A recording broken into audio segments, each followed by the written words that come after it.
Mom's boyfriend moved into my house, and now he's trying to set a curfew for me. Hey Reddit, this is a throwaway account because some people involved know my main, and I'd rather keep this on the down low. I'm a 29-year-old guy, and I've been living in my own place for a while now, but let's back up a bit to how this all got started, particularly with my mom, who's 53. A couple of years back, she lost her house.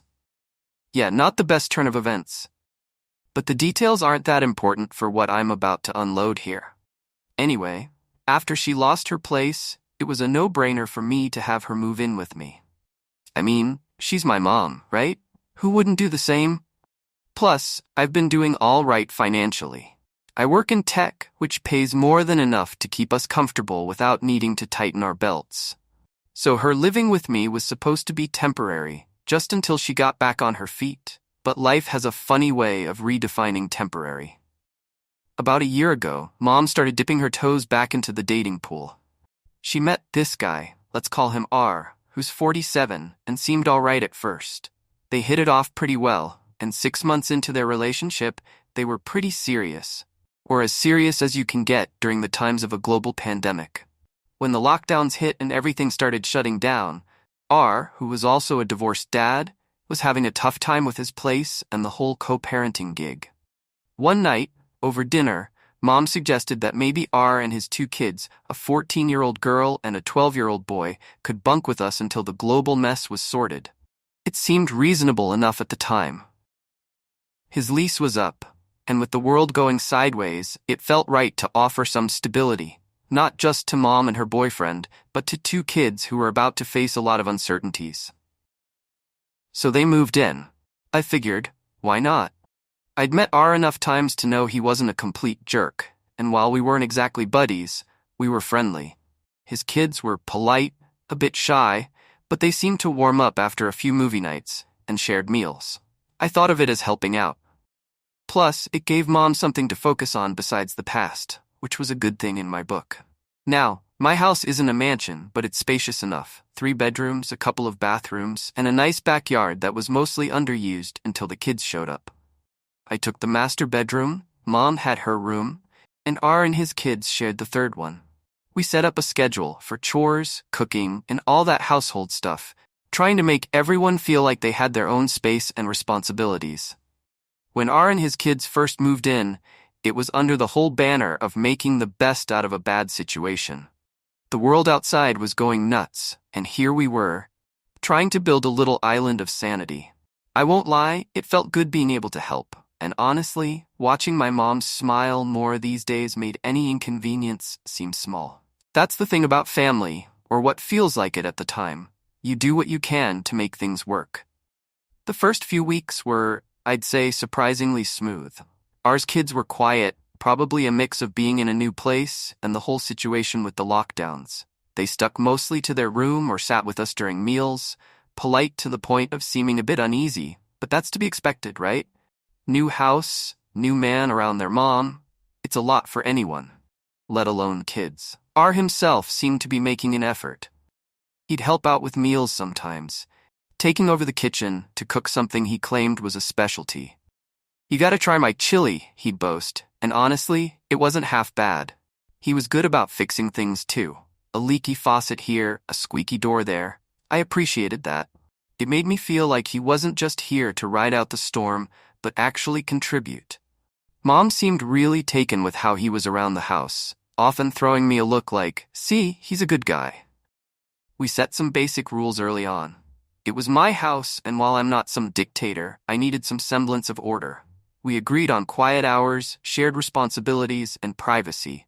Basic stuff to keep the peace. R nodded along, adding that he had some rules for his kids, which I totally respected.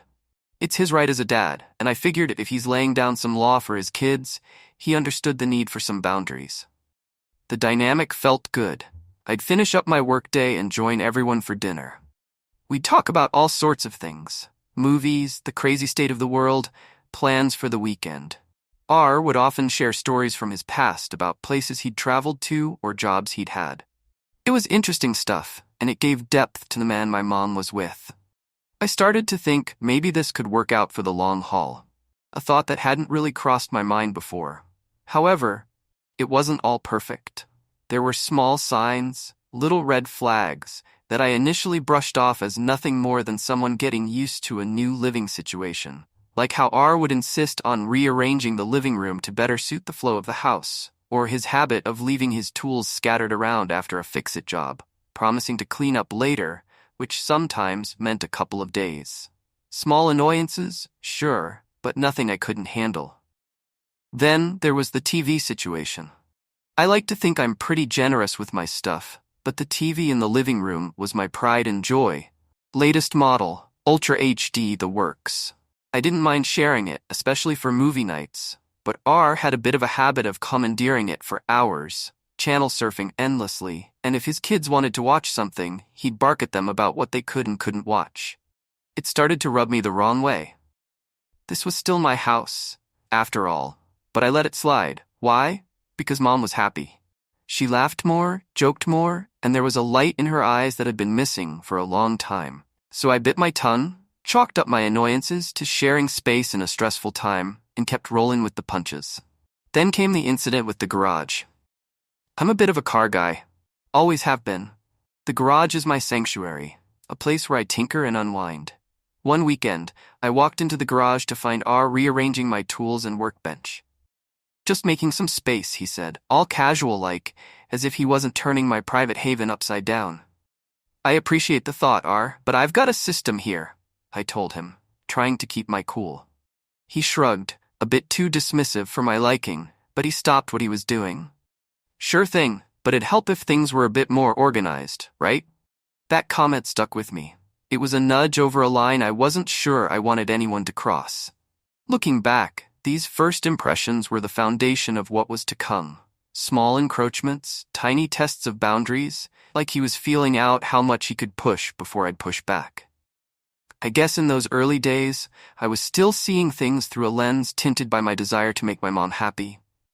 For now, though, those red flags were just fluttering in the periphery, not quite alarming enough to make a fuss about yet.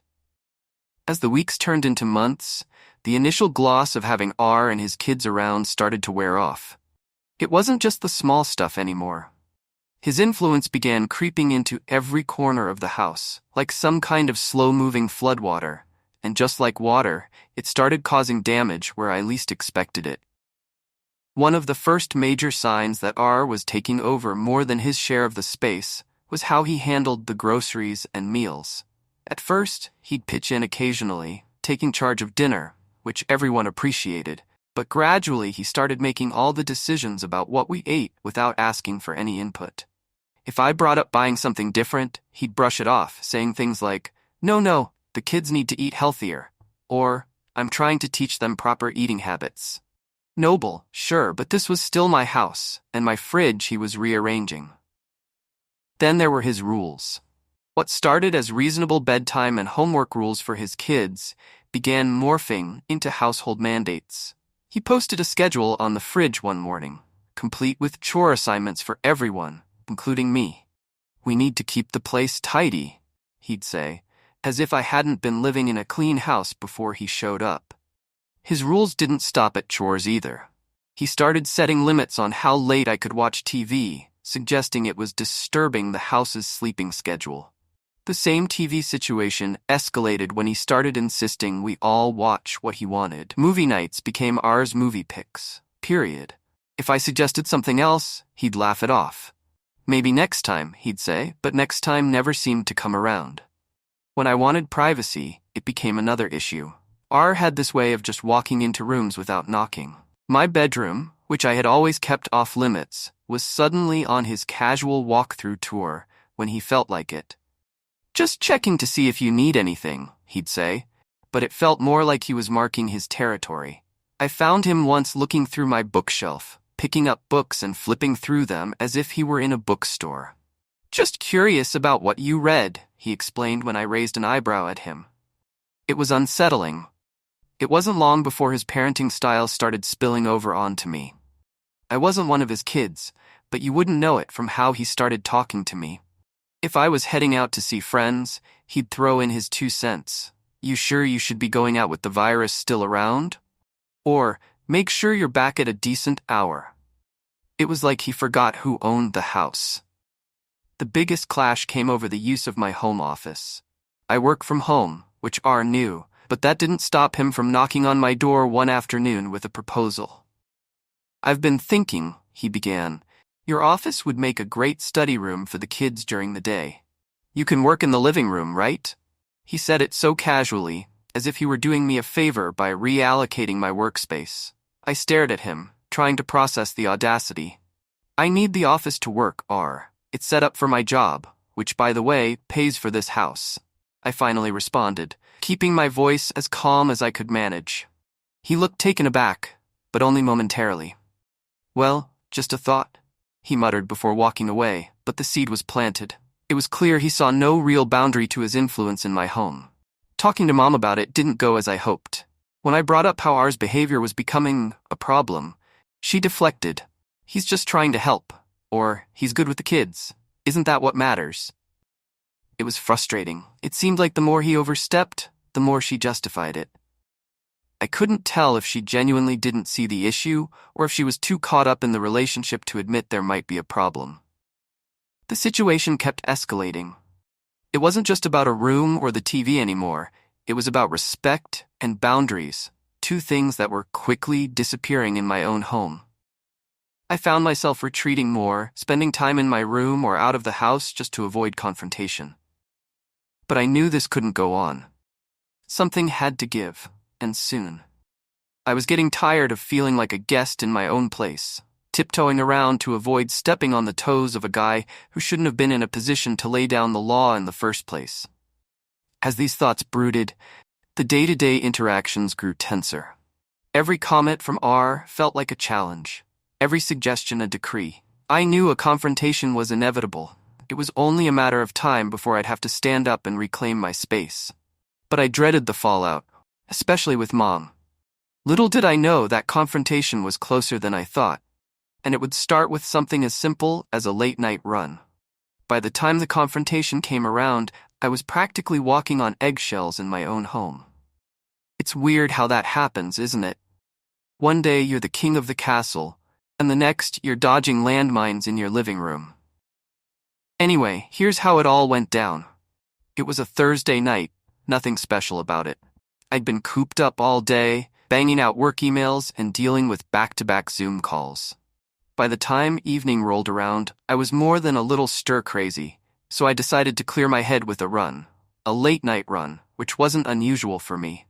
It's quieter, and honestly, it helps me unwind better than anything. I got back around midnight, sweaty and tired, but feeling a bit more like myself.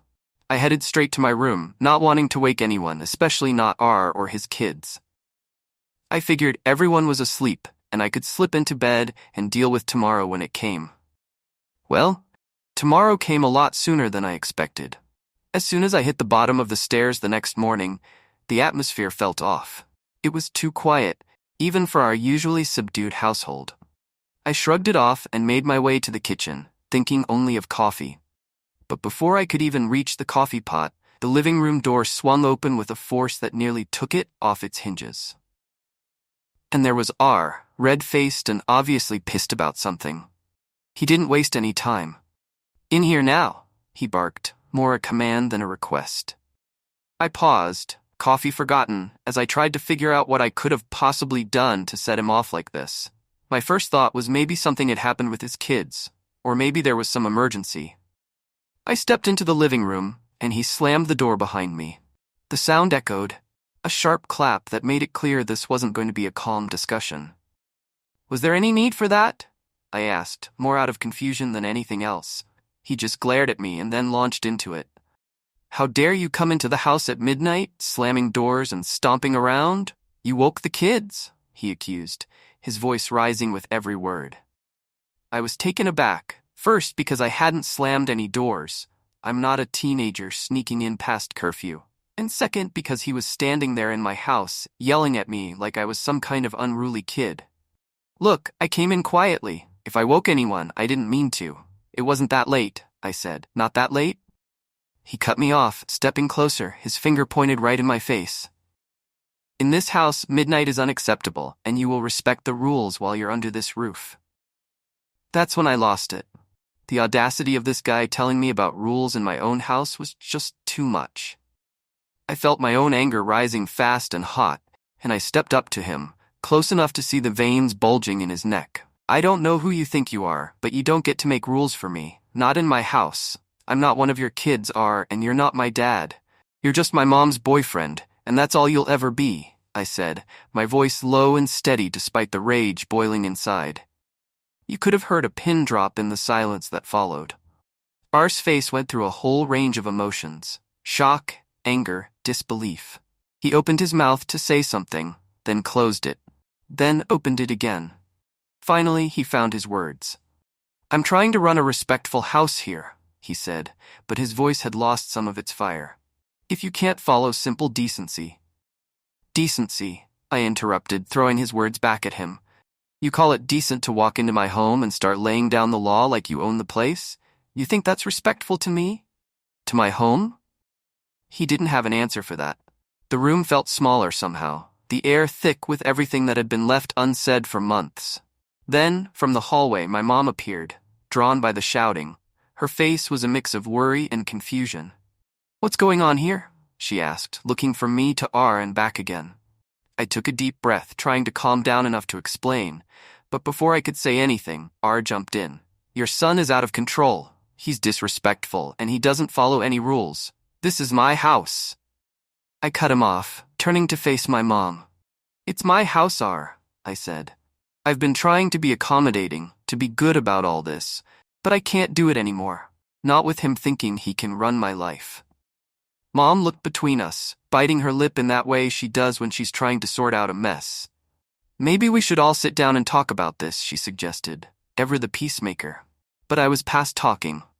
No, Mom, not this time. This isn't something we can just smooth over with a chat. He needs to go, today. It was bold, maybe too bold, but it was out there now. And with those words hanging in the air, everything changed.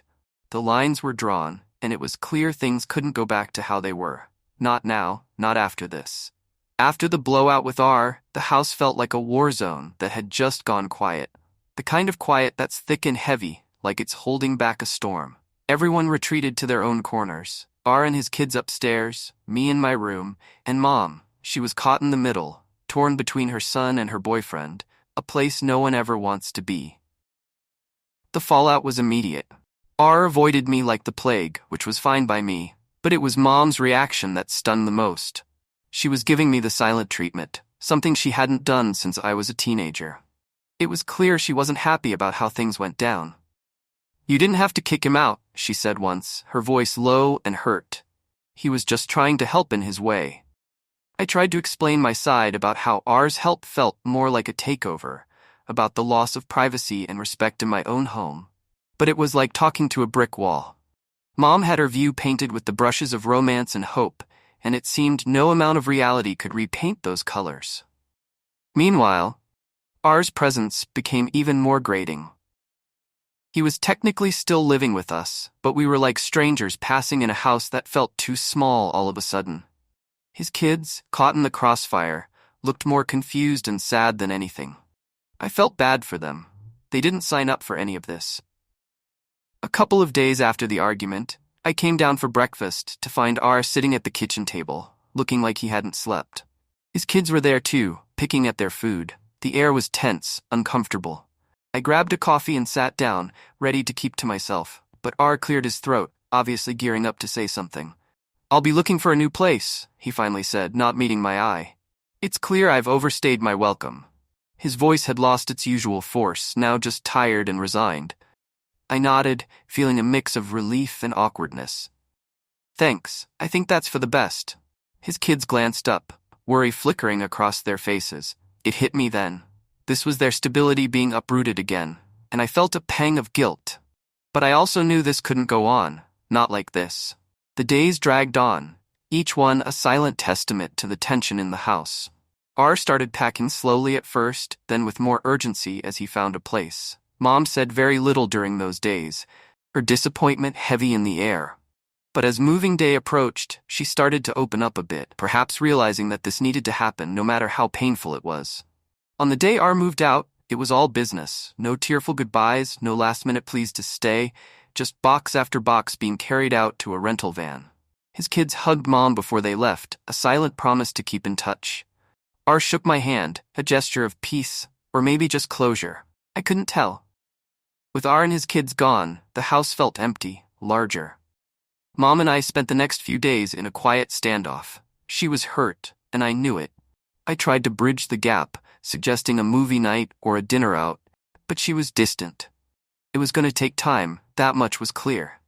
During those quiet days, I reflected a lot on how things had gone so wrong. I wondered if there was something I could have done differently, some way to have avoided the fallout. But every time I replayed the conversations, the confrontations, I came back to the same conclusion.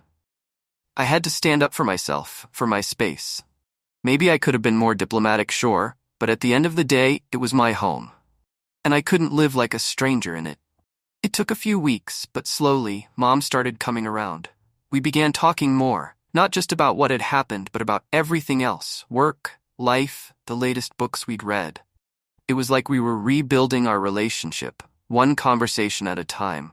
One evening, sitting on the back porch, Mom finally brought it up. "I'm sorry," she said, looking out at the garden. "I should have listened to you more. I got caught up in how I wanted things to be." I reached over and squeezed her hand. "It's okay, Mom. I get it. You wanted to be happy, and you thought R was a part of that." She nodded, tears welling up in her eyes.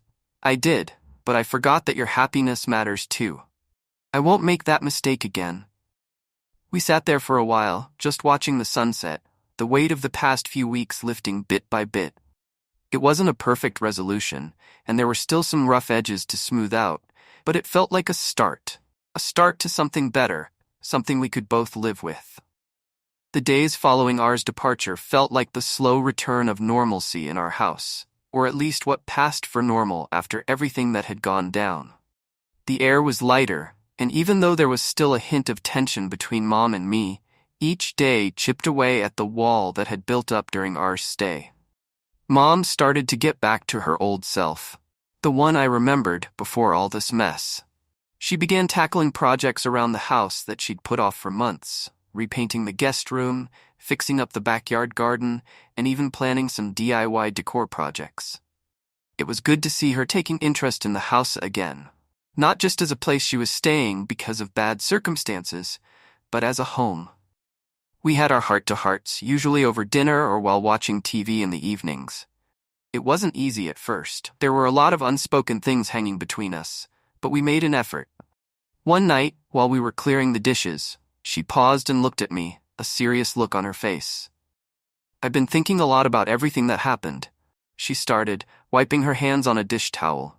"I know I put you in a tough spot with R, and I didn't see things clearly." I put down the plate I was drying and leaned against the counter.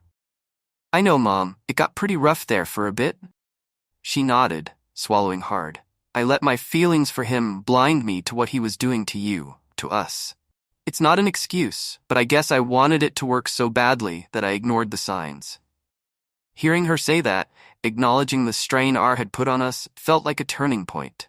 "It means a lot hearing you say that. I just wanted you to be happy, but not at the cost of our home feeling like a battleground." She reached out and squeezed my arm. "I've made an appointment with a therapist," she said, almost in a whisper. "I think it's time I sorted out some things, figure out why I let that happen." That was a big step for her, and I couldn't help but feel proud. Mom had always been the type to think she could handle everything on her own. Seeing her take this step towards self-care and healing was a relief. "We'll get through this, Mom. Together," I said, and for the first time in weeks, I saw a genuine smile spread across her face. The next few weeks were a period of adjustment. With R and his kids gone, the house seemed too quiet at times, but it was a peaceful quiet, the kind that lets you think and breathe without feeling like you're stepping on eggshells. We took the opportunity to redefine our living arrangement. We set new boundaries and expectations, making sure we were both comfortable with the setup. It wasn't just my house, it was our home, and we both needed to feel safe and respected here. One afternoon, I came home to find Mom in the living room, surrounded by photo albums and old family videos. She waved me over, a nostalgic look on her face. "Come here." Take a look at this, she beckoned, patting the sofa next to her. We spent hours going through the albums, laughing at old memories and sharing stories from when I was a kid. It was the most connected I'd felt with her in a long time. It was like we were rebuilding our relationship from the ground up, finding our way back to each other after being pulled apart by circumstances and ours influence. As we turned the pages, it struck me how much history we had, how many ups and downs we'd navigated together. This was just another chapter in our story, one that we were closing together. I'm sorry for everything, really, Mom said as we closed the last album. But I'm here now, fully. No more distractions. I appreciate that, Mom, and I'm here too, I replied, squeezing her hand. We had both learned a lot about each other and ourselves through this ordeal, the importance of communication, of setting boundaries, and of supporting each other without condition. In the end, the resolution wasn't just about our leaving or about us getting back to normal. It was about understanding and respecting each other's needs and spaces. It was about growing from the experience, not just moving past it. Life went on as it does. Mom continued her therapy, and I got back into my routine with work and friends. The house felt like mine again, but more importantly, it felt like ours, mine and Mom's. We were a team, and whatever came next, I knew we'd handle it together with open hearts and a clear understanding of what made our home a sanctuary for both of us. So yeah, it was a rough patch, but like all tough times, it offered lessons worth learning. And as for me and Mom, we were better than okay. We were stronger, closer, and more in tune with each other than we'd ever been. Here's to new beginnings. Right? I'm going to answer some questions. 1. Yes, I was well aware when moving in that it would be my house he was staying in, as he asked me upon moving in about rent and such. However, I'm on a good wage and more than capable of covering household expenses, and did not charge him for staying, as they were only staying until the global issue is over. 2. I'm not kicking my mom out. She needs a therapist, not a change of address. She and I have been casually dating for nearly a year, but started getting serious at the beginning of lockdown. Since it was a growing relationship, my mom suggested we all lock down together so we could all get to know each other better. 3. To those who are curious about my parents' marriage and how it ended, Dad was controlling and manipulative, and he hid it well, just like he hid his girlfriends. There were no fights or divorces. He was my dad, and I do care, but he played away with the wrong woman and paid the ultimate price on her car bonnet. It's sad, but I can't be angry about it.